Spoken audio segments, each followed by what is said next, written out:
इस कार्यक्रम के प्रायोजक हैं महक सिल्वर, मेरा दिल पर।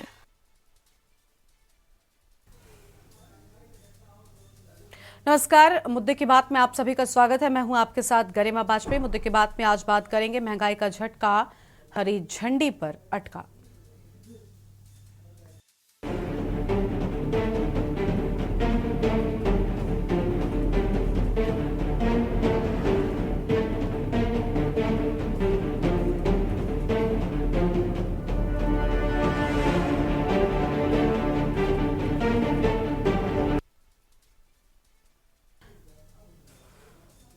विपक्ष सहित आम आदमी महंगाई को लेकर पहले से ही हाई तौबा कर रहा है। ऐसे में बिजली कंपनियों ने वित्तीय वर्ष 2025 से 26 के लिए 20% तक की बिजली की दरें बढ़ाने का प्रस्ताव विद्युत नियामक आयोग को सौंपा है। इसका आधार बनाते हुए बिजली कंपनियों ने 13,000 करोड़ रुपए के घाटे का हवाला दिया है। इधर उपभोक्ता परिषद सहित अन्य लोग पहले से बिजली की कीमतों को लेकर विरोध जता रहे हैं और साथ ही अन्य राज्यों के उदाहरण देते हुए दरों में कटौती पर जोर दिया जा रहा है। इसलिए आज हम इस मुद्दे पर करेंगे विस्तार से बातचीत कि आखिर यूपी में बिजली दरें बढ़ाने का प्रस्ताव आम विद्युत उपभोक्ताओं पर बढ़ाते हुए नाराजगी का कारण नहीं बनेगा। क्या ये प्रस्ताव न्यायोचित है? क्या कंपनियों का घाटा वाकई उपभोक्ताओं की जिम्मेदारी बनता है या फिर निजीकरण और कुशल प्रबंधन की कमी का खामियाजा भुगतने के लिए लोगों को मजबूर किया जा रहा है? आइए इस रिपोर्ट में देखते हैं।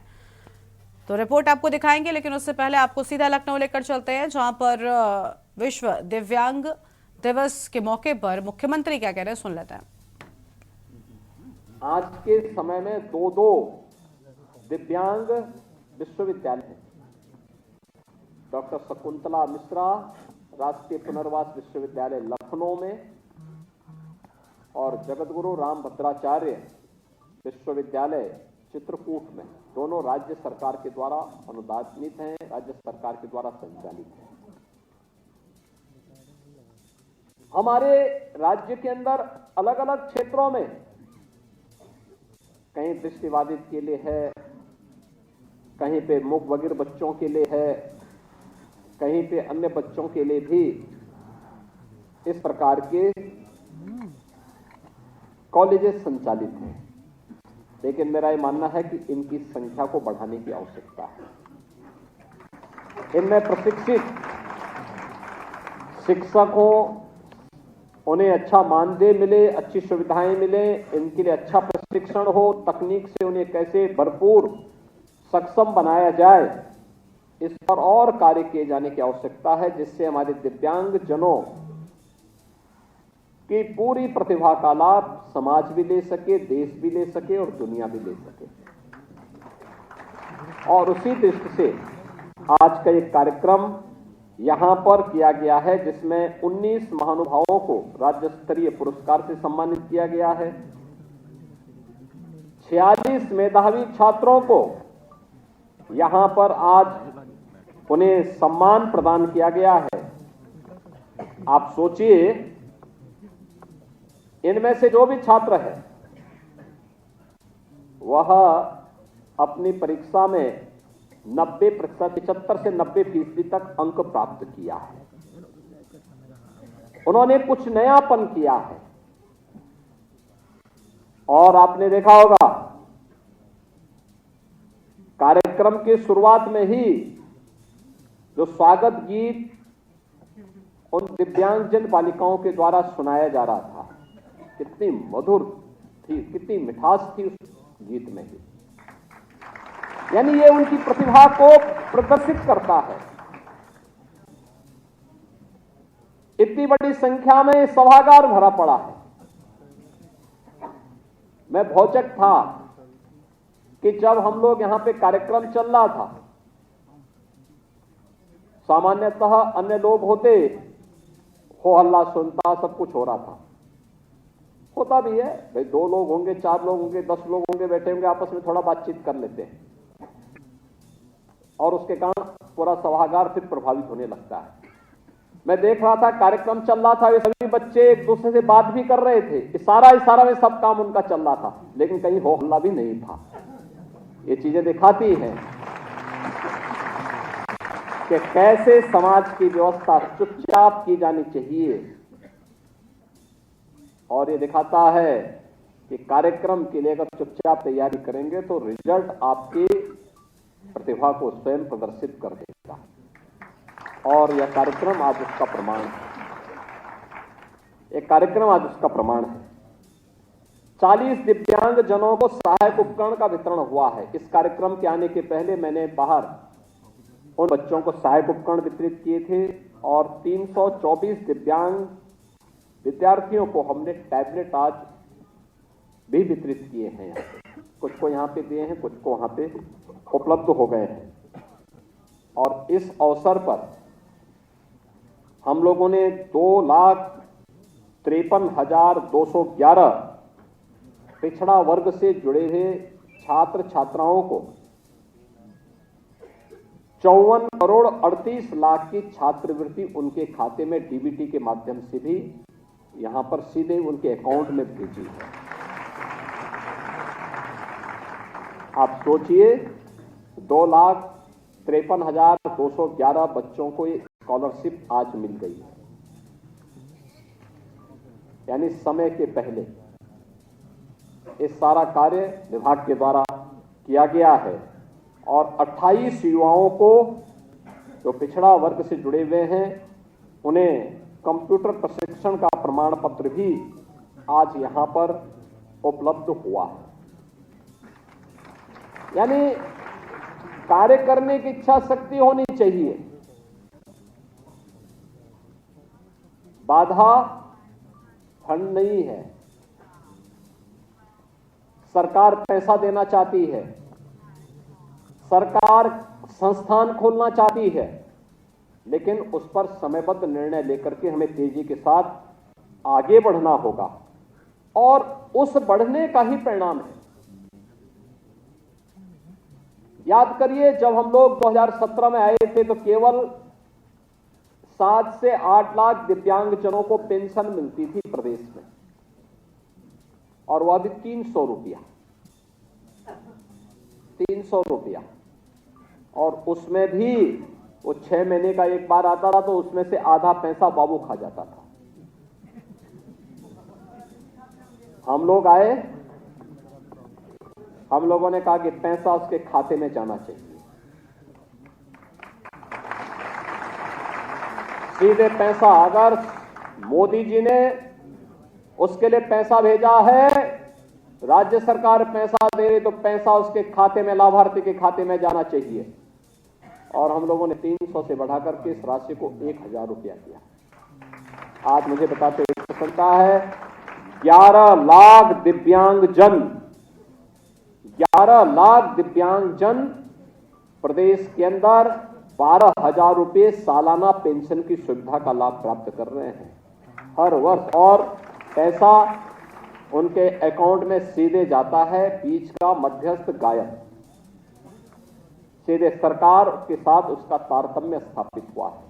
और यह कार्य प्रदेश के अंदर लगातार हम लोग इन कार्यक्रमों को आगे बढ़ाने का काम कर रहे हैं।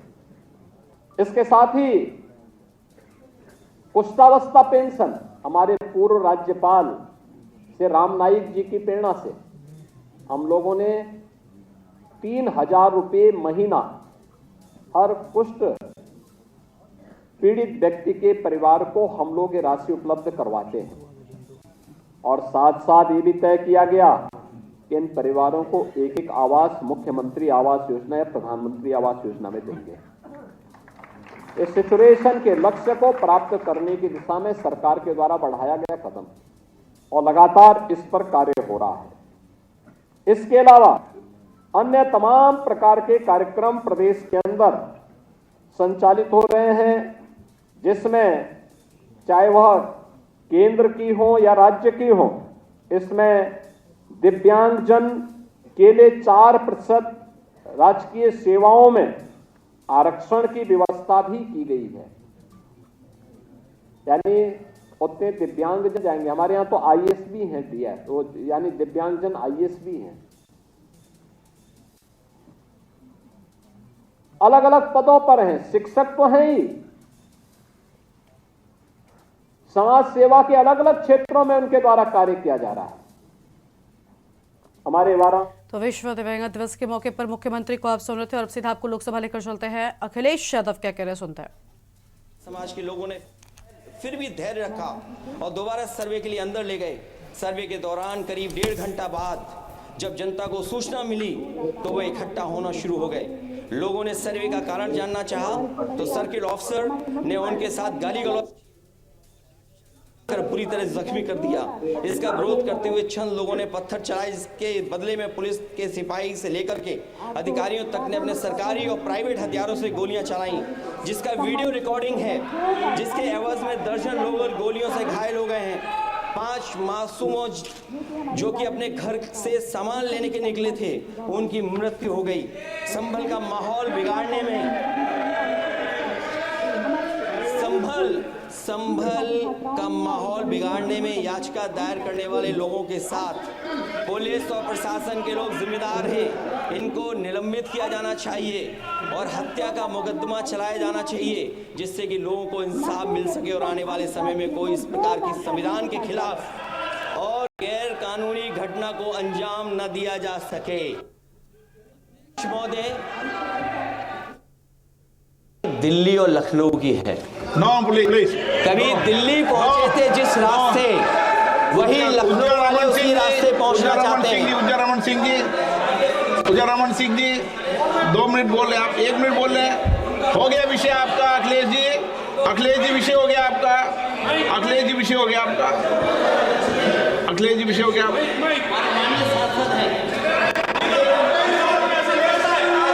अखिलेश जी आपका विषय हो चुका है, प्लीज।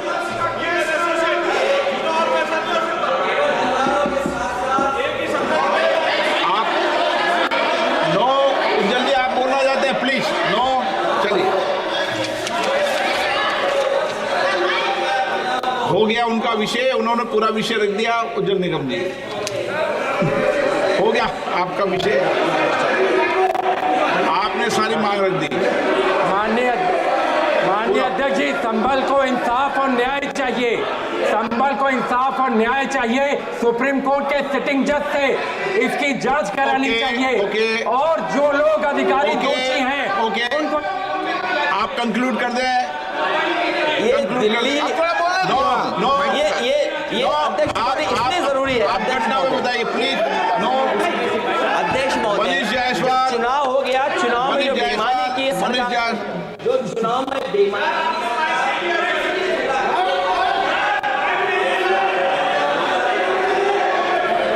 मनीष जायसवाल प्लीज।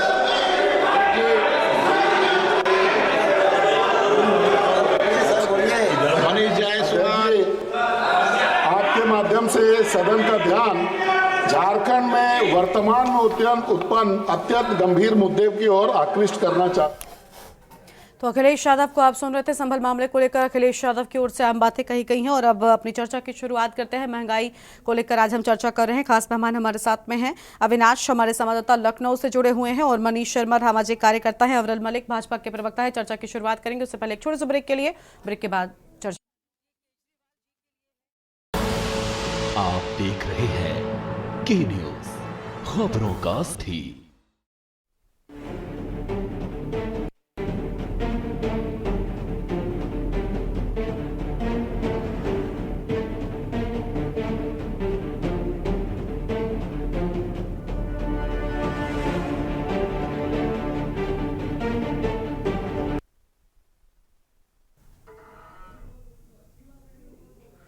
महंगाई पर करेंगे विस्तार से बातचीत। खास मेहमान हमारे साथ में जुड़ चुके हैं। सबसे पहले अविनाश हमारे साथ में हैं, उनका रुख कर लेते हैं। हमारे संवाददाता है लखनऊ से। अविनाश, बिजली के दरों में वृद्धि की बात सामने आ रही है। महंगाई को लेकर पहले ही आम जनता परेशान है, लेकिन अब एक और बड़ा झटका मिलने जा रहा है। पूरी जानकारी क्या है?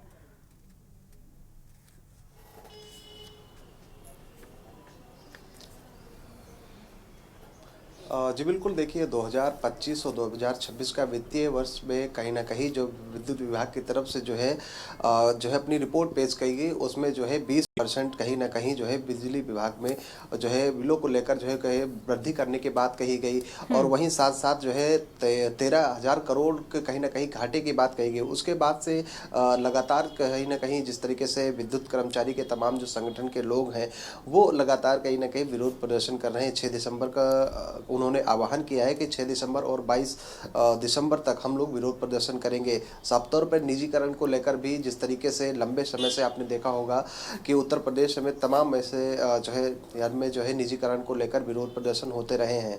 अब ऐसे में तमाम संगठनों ने जो है कुछ दिन पहले अभी जो है केशव प्रसाद मौर्य मंत्री उनसे मुलाकात की है और उन्होंने जो है कहीं ना कहीं इस चीज़ को जो है निजीकरण को लेकर जो है उन्होंने कहीं ना कहीं कहा है कि जिस तरीके से अगर निजीकरण होता है तो लोग बेरोजगार होंगे। उसमें उन्होंने जो है ओबीसी वर्ग की बात करें या फिर दलित वर्ग की बात करें, उनसे कहीं ना कहीं जो है निजीकरण होने के बाद में आखिर उन लोगों का किस तरीके से बाहर से निकाला जाए, उन तमाम चीज़ों की उन्होंने अपनी कहीं ना कहीं जो है एक डेलीगेशन जो मिलने गया तो उन्होंने अपनी बात कही। लेकिन उत्तर प्रदेश में जो है निजीकरण का जो मुद्दा है वो कहीं ना कहीं राष्ट्रव्यापी आंदोलन की तरफ कहीं ना कहीं एक तरफ इशारा कर रहा है, क्योंकि जिस तरीके से जो विद्युत विभाग के तमाम संगठन के कर्मचारी उन्होंने आह्वान किया है कि जो है हम राष्ट्रव्यापी आंदोलन कहीं ना कहीं करेंगे। अब ऐसे में इस तरीके से बिजली की दरें अगर कहीं ना कहीं बढ़ती हैं तो आम जनता को तो उसको नुकसान होगा ही होगा। साथ साथ में जिस तरीके से बिजली विभाग की तरफ से कहीं ना कहीं पावर कॉर्पोरेशन की तरफ से जो है 13,000 करोड़ का कहीं ना कहीं एक तरीके से जो घाटे की जो कहीं ना कहीं बात कही गई उसका सीधा असर आने वाले समय में जिस तरीके से राष्ट्रव्यापी आंदोलन है उसमें कहीं ना कहीं दिखेगा। राजधानी लखनऊ की अगर बात करें तो यहाँ पर तमाम ऐसे संगठन ने इससे पहले भी शक्ति भवन पर वहाँ पर विरोध प्रदर्शन कर चुके हैं। आपने देखा होगा कि इससे पहले कार्य बहिष्कार भी किया गया था। हालांकि इस बार कार्य बहिष्कार को लेकर जो है सिरे से नकार दिया है मजदूर संगठन के तमाम जो है संगठन के लोग हैं। लेकिन जिस तरीके से अगर 20% की अगर वृद्धि अगर कहीं ना कहीं उत्तर प्रदेश में पावर कॉर्पोरेशन की तरफ से अगर होती है और या फिर जिस तरीके से 13,000 करोड़ की कहीं ना कहीं जिस तरीके से कह सकते हैं कि जो है उसमें नुकसान हुआ है तो कहीं ना कहीं उसको लेकर अगर दरें बढ़ती हैं तो उसका आम जनता को नुकसान कहीं ना कहीं देखने को मिल सकता है। ठीक है, आपके पास में लौटेंगे। हमारे साथ में और मेहमान भी जुड़े हुए हैं, उनका रुख कर लेते हैं। मनीष शर्मा जी, आवाज मिल रही है क्या आपको? अनम्यूट कीजिए सर आपकी आवाज। मनीष जी जी बोलिए सर। किया हुआ है। बिल्कुल सर बोलिए सर। बिजली कंपनियां लगातार घाटे का हवाला दे रही हैं, लेकिन अगर मूल्यों में दामों में वृद्धि होती है तो झटका सीधे तौर पर आम आदमी के लिए होगा जो पहले ही कई सारी समस्याओं से परेशान है। ये जोर का झटका होगा और जोर से ही लगेगा करंट की तरह, क्योंकि पहले ही रसोई का हाल बेहाल है और बिजली अगर बढ़ती है तो आम जनमानस का जो नागरिक है वो पूरी तरह से महंगाई से परेशान होगा। और शासन को इस बात पर विचार भी करना चाहिए कि क्योंकि जो भी और जैसे निजीकरण की अगर बात की जाए तो जो भी व्यवस्था निजी हाथों में गई है उसने आम जनता के बारे में कभी नहीं सोचा है, चाहे शिक्षा रही हो चाहे चिकित्सा रही हो। अब बिजली का भी निजीकरण जो है आम जीवन पर बोझ डालेगा और अगर ये कीमतें बढ़ाई जाती हैं घाटे का हवाला दे करके तो लोगों की जेब खाली होगी, लोग परेशान होंगे, हैरान होंगे, आंदोलन की राह पर बढ़ेंगे, मेरा ऐसा मानना है।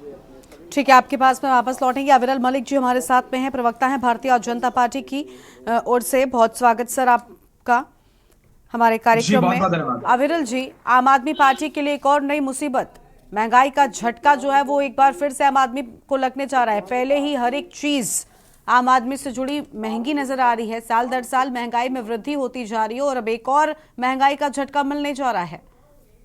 और आदरणीय प्रधानमंत्री जी ने नहीं, देखिए, जहां तक महंगाई का विषय है तो महंगाई कांग्रेस पार्टी की देन है। 60 साल इस देश में कांग्रेस पार्टी की सत्ता रही, उसके बावजूद भी इन्होंने महंगाई के विषय पर कोई कार्य नहीं किया, गरीबी के विषय पर कोई कार्य नहीं किया। ये महंगाई, भ्रष्टाचार, जातिवाद, परिवारवाद, गुंडाराज को बढ़ावा देने वाले लोग रहे। 60 साल तक इन्होंने देश पर सत्ता चलाई, ये सबको मालूम है। और जिस प्रकार से विषय है भारतीय जनता पार्टी का, तो इस विषय को भी कम से कम जान लेना चाहिए।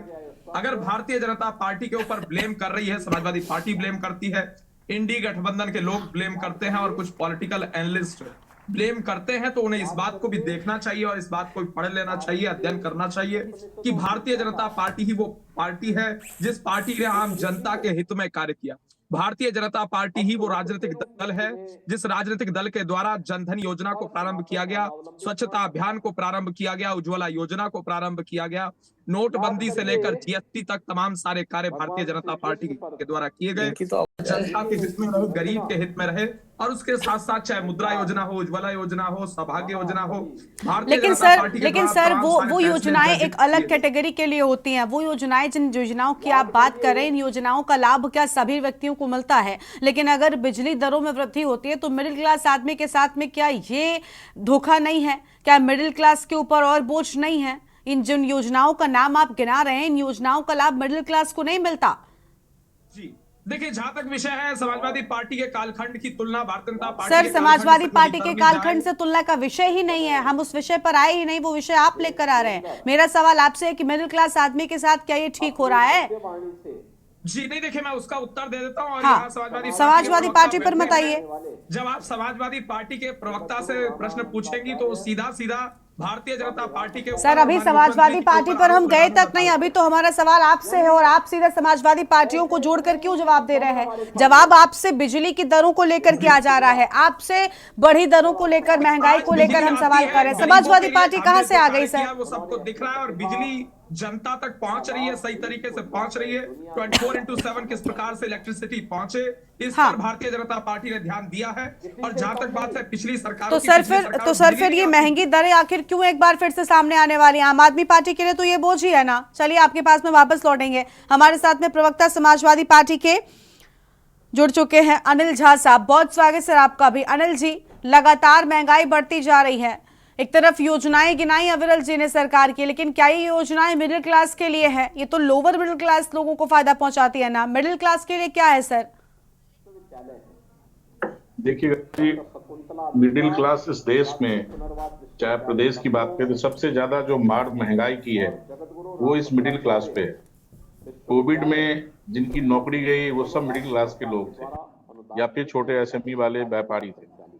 तो इस देश में महंगाई चाहे हमारे राज्य के अंदर आटा दाल की हो, चाहे मेडिसिन की हो, बिजली हो, ये तो आम बात है कि इस देश में जो मिडिल क्लास के लोग हैं उनको मिल कुछ नहीं रहा है सरकारी योजना में, बट देने को जीएसटी दे रहे हैं, इनकम टैक्स दे रहे हैं, उसके बाद बिजली के दरों में, दूध के दरों में, दवाई के दरों में, सामान में, खाने पीने की वस्तु में जो महंगी हो रही है वो तो यही कर रहे हैं। और उनका जो पारिवारिक आर्थिक जो बजट है वो किस तरह से चरमराया हुआ है, ये एक वही व्यक्ति, एक वही सरकार समझ सकता है जो संवेदनशील हो। अभी आपने महंगाई के बारे में पूछा और कितनी बातें हो गई, हिंदू मुस्लिम तक चले गए और पूरा बिल्कुल बखान कर दिया, सब चंगा है।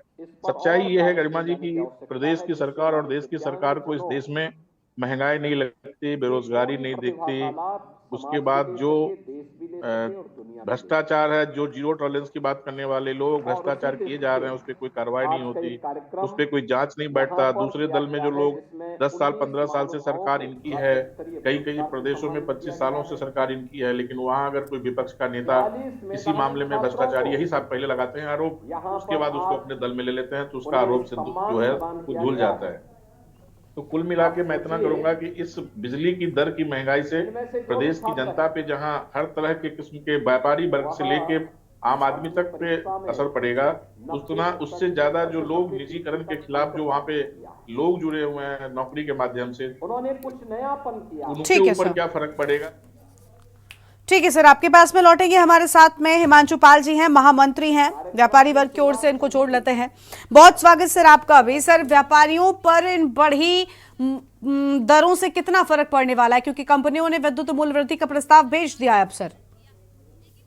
नमस्कार मैम। बहुत बड़ा फर्क पड़ेगा व्यापारियों पर, क्योंकि अभी जो पैसे दिए जा रहे हैं बिजली के बिल के, वो व्यापारियों से ही ज्यादातर दिए जा रहे हैं।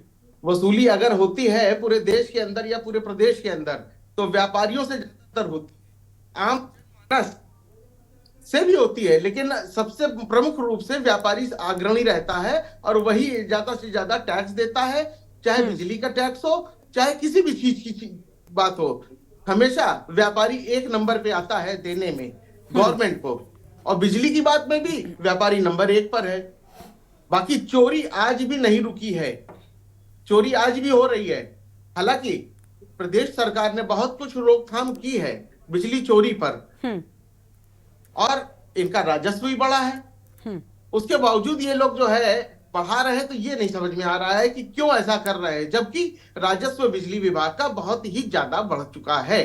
ठीक है सर, आपके पास में लौटेंगे। अविनाश हमारे साथ में एक लगातार हमारे संवाददाता बने हुए। अविनाश, निजीकरण का हवाला दिया जा रहा है इन बढ़ी हुई दरों के लिए, क्या आखिर निजीकरण जिम्मेदार है या कंपनियां खुद के राजस्व के घाटे को लेकर ये कदम बढ़ाती हैं? क्या वजह है आखिर इसके पीछे की, कोई जानकारी सामने आई?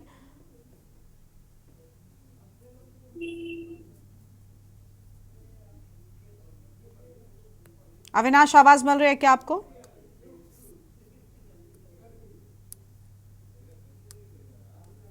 अविनाश की आवाज नहीं मिल पा रही है, बोलिए अविनाश। जी बिल्कुल जी, कह सकते हैं कि जिस तरीके से पावर कॉर्पोरेशन की बैठक हुई उसमें वित्तीय जो है 2025 और 26 का जो डेटा पेश किया गया है और उसमें उन्होंने 13,000 करोड़ का जिस तरीके से घाटे का जिक्र किया। अब सब तौर पे जिस तरीके से सरकार कहीं ना कहीं 20% बिजली बढ़ाने की बात कर रही है, तो उससे आम जनता को तो कहीं ना कहीं एक तरीके से सुधार होगा। लेकिन इससे पहले आपने देखा होगा कि पिछले जो है विगत कई वर्षों से जो है विद्युत पावर कॉर्पोरेशन में कहीं ना कहीं जो है निजीकरण को लेकर ये मुद्दा काफी जो है लंबे समय से चला आ रहा है। अब उसको लेकर अगर निजीकरण अगर होता है तो उसमें जो तमाम जो संगठन के लोग हैं, जिस तरीके से राष्ट्रव्यापी आंदोलन की बात कहीं ना कहीं कही जा रही है, तो उससे निजीकरण साफ तौर पर ये मुद्दा आज का नहीं है, ये मुद्दा काफी पुराना है। क्योंकि जो है लगातार जो है विद्युत के तमाम जो संगठन के लोग हैं वो लगातार इस चीज का विरोध करते रहे। लेकिन अब इसमें जो है कहीं ना कहीं जो वृद्धि कहीं ना कहीं उसमें करी जाएगी 20%, अगर वो करी जाती है तो कहीं ना कहीं जनता को उसको परेशानी होगी। और अगर जो है निजीकरण होता है तो तमाम जो कर्मचारी हैं वो कहीं ना कहीं बेघर हो जाएंगे। इन सब चीजों को लेकर जो है कहीं ना कहीं ये विरोध प्रदर्शन आने वाले समय में उत्तर प्रदेश की राजनीति में एक नया मुद्दा कहीं ना कहीं बनते हुए दिख रहा है। ठीक है, बिल्कुल साफ तौर पर ये अपने आप में एक बड़ी बात है और जिस तरीके से लगातार मूल्य वृद्धि की बात सामने आ रही है, इसको लेकर व्यापारी वर्ग भी सामने आ रहा है और जो शिकायतें हैं वो उनकी ओर से सामने दिखाई जा रही हैं। विरल जी का एक बार फिर से रुक कर लेते हैं। विरल जी, देखिए बड़ी बात है कि आप कह रहे हैं पिछले 5 सालों से वृद्धि नहीं की गई, बिजली कंपनियां घाटे का हवाला दे रही हैं, लेकिन इसमें नुकसान जो पहुंच रहा है आम आदमी को, कोई एक ऐसी चीज आप बता दीजिए जिससे मिडिल क्लास आदमी को राहत मिल रही है।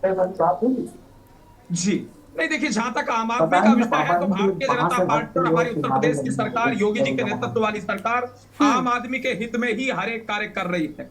चाहे लॉ एंड ऑर्डर का विषय हो, इलेक्ट्रिसिटी का विषय हो, अगर बिजली विभाग की बात कर ली जाए तो पहले बिजली रात के समय में आया करती थी और किसान खेतों में सिंचाई के लिए ट्यूबवेल चलाने के लिए रात के समय में जाया करता था। कड़ाके की ठंड के मध्य में किसान रात को बिजली चलाया करता था अपने खेतों को भरने के लिए, खेतों में सिंचाई करने के लिए।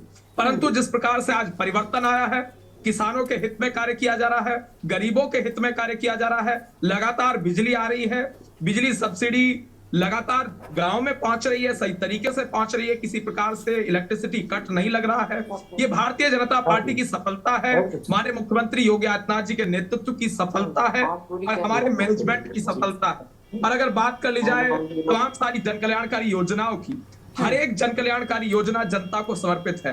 हम अपने लिए नहीं करते हैं, हम स्वार्थ सर्वोपरि के मकसद से नहीं जीते हैं, हम राष्ट्र सर्वोपरि के मकसद से जीने वाले लोग हैं, गरीब का हित सुनिश्चित करने वाले लोग हैं, भ्रष्टाचार को समाप्त करने वाले लोग हैं, गरीबी को समाप्त करने वाले लोग हैं, महंगाई को समाप्त करने वाले लोग हैं। जनता के हित में जो भी आवश्यक कदम होता है निश्चित रूप से उठाया जाता है, भविष्य में भी उठाया जाता रहेगा, इसमें किसी प्रकार का कोई दो राय नहीं। ठीक है, प्रवक्ता समाजवादी पार्टी के हमारे साथ में अनिल झा जी हैं, उनका एक बार फिर से रुख करेंगे। अनिल जी, बीजेपी कह रही है कि हम तो महंगाई दूर करने वाले लोग हैं, लेकिन फिर ये कंपनियां भला दाम क्यों बढ़ाती जा रही हैं और आम आदमी की मुश्किलें और जेब पर वजन डालती जा रही हैं?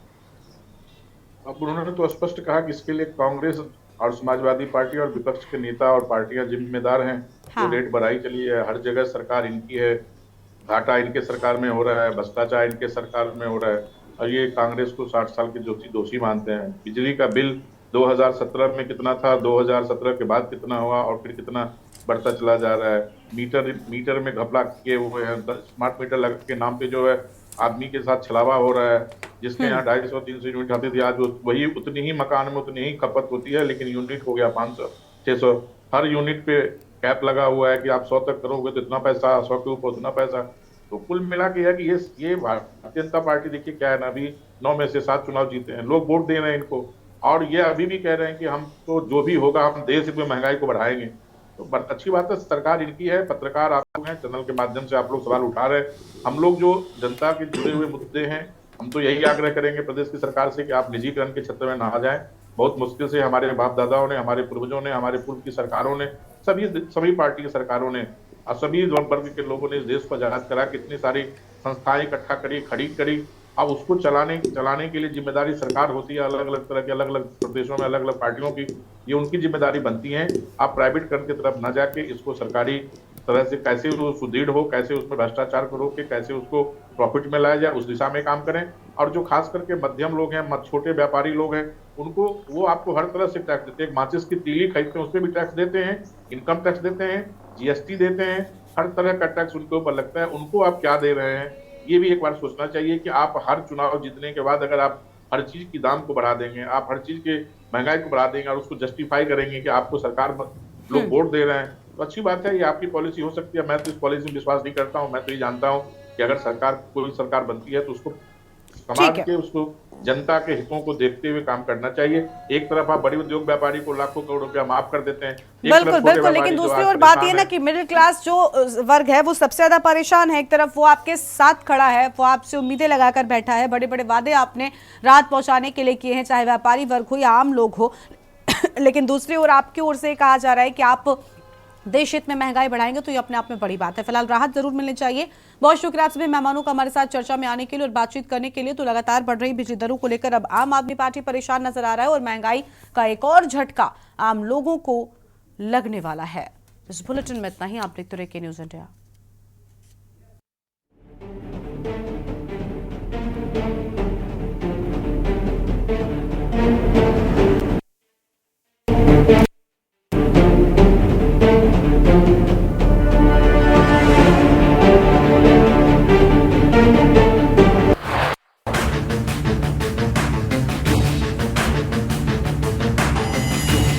इस कार्यक्रम के प्रायोजक हैं महक सिल्वर, मेरा दिल पर। आप देख रहे हैं के न्यूज़।